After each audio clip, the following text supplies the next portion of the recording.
morning students. So in this video I will be discussing about the syllabus for CLAT 2025 and syllabus for legal reasoning. So legal reasoning syllabus is broadly divided into four parts, that is law of contracts, law of torts, criminal law and constitutional law.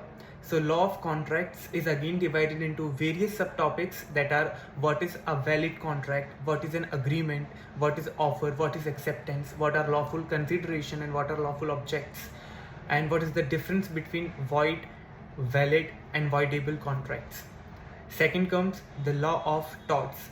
So law of torts basically embodies the various topics which are nuisance, negligence, defamation, trespass, assault, battery, etc.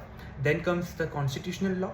So under constitutional law you have to study fundamental rights, directive principles of state policy, and the relationship between legislature, executive and judiciary, and also the landmark judgment being delivered by the Supreme Court of India.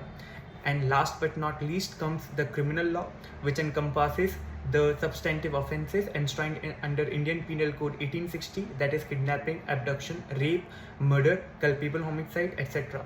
And it also covers international law, property law and family law. So family law, again you have to study Hindu Succession Act, Muslim Succession Act, Hindu family law, Muslim family law, etc. So these all are the topics which are going to come in CLAT 2025. So best of luck for your exam.